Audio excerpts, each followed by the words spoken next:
Hey, my name is Kristine. I'm the top management of Rubbermaid. We produce water bottle, trash cans, and every shoes bottle virtually on the planet is manufactured by our shoe bottle company. We get our material from Malaysia, the Malaysian rubber. And we can provide you a wonderful walking experience. A lot of people wear the sneakers, and 70% of people wear the old, dirty Nike shoes. We show our new rubber to the Nike people, and they cannot resist our perfection of the new rubber. However, a lot of people complain about the quality of our shoes. We haven't identified any problems of our factory, but some people from Nike, they claim that it's our problem. I work here at Nike. Our superior top-of-the-shoe design for the old dirty shoe, our most popular shoe, needed the best possible rubber sole that we could find. The representatives at Rubbermaid claimed that their rubber was the best and imported cheaply from Malaysia. We expected this material to be superior, but now that the Nike 72832 Old Dirty Shoe is released on the market, with Rubbermaid underfoot, we receive customer complaints every second. In fact, every half second.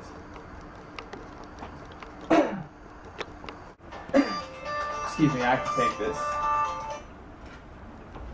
Hello? Whoa, whoa, whoa.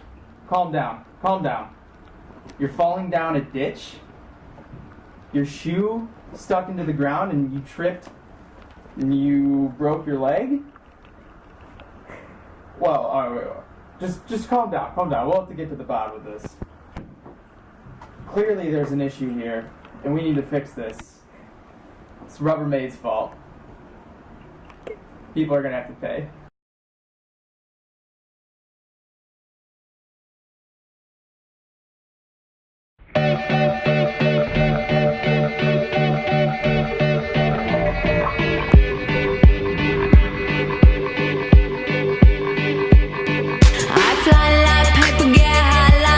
If you catch me at the border, I got visas in my name. If you come around here, I'll make them all day. I get one down in a second if you wait. I fly like paper, get high like planes. If you catch me... Rubbermaid needs us researchers to figure out what is going on with their shoes, so they can clear their name with Nike and still profit from being their suppliers. It seems like a big problem, but it could be just part of the natural variation or within the standard deviation. Any ideas of how to determine the assignable cost? Well, a common method of doing this is statistical process control. We can use SPC to determine just how big of a problem we have and identify areas where improvements need to be made. There are two parts to SPC: the calibration capability analysis phase and the control conformity analysis phase.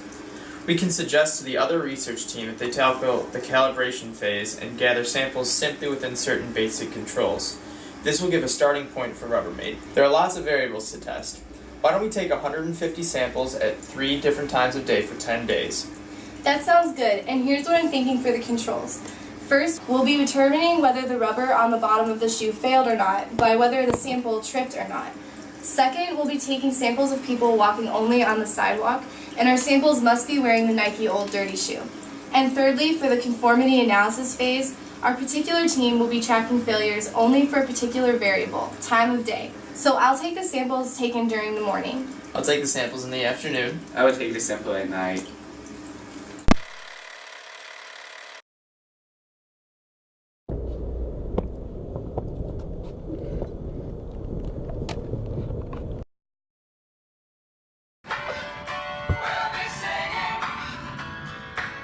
I get knocked down, but I get up again. You're never gonna keep me down. I get knocked down, but I get up again. You're never gonna keep me down. I get knocked down, but I get up again. You're never gonna keep me down. I get knocked down.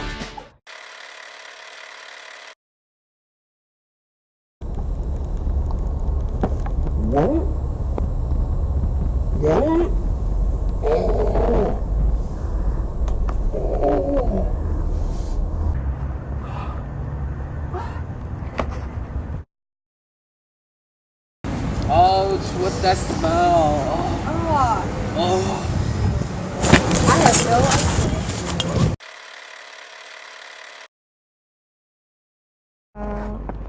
guess that's just how he walks.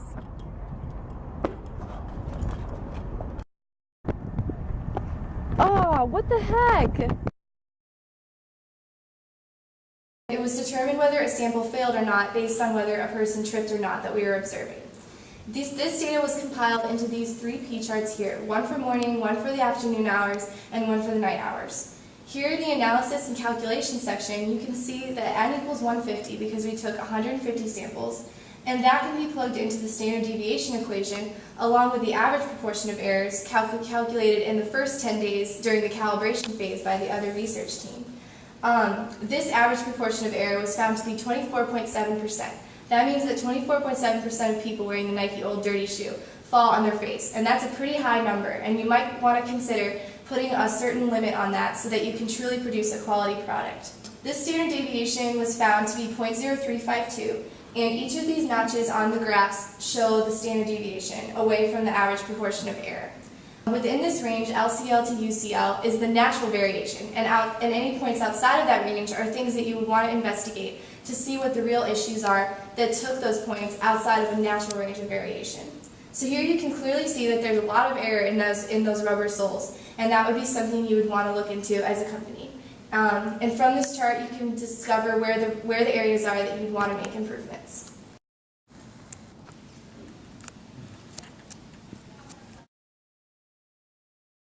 As it turns out, they found out that their superior Malaysian rubber changed properties according to temperature. The reason certain sample days were outside of the normal range determined in the calibration phase was that days 2, 4, and 7 were hotter than an average day, and days 1, 3, 5, and 8 were colder than an average day. In the morning on cold days, the cold made the rubber slippery. During the afternoon when it was hot, the heat caused the rubber to melt and immobilize those wearing the Old Dirty Shoe.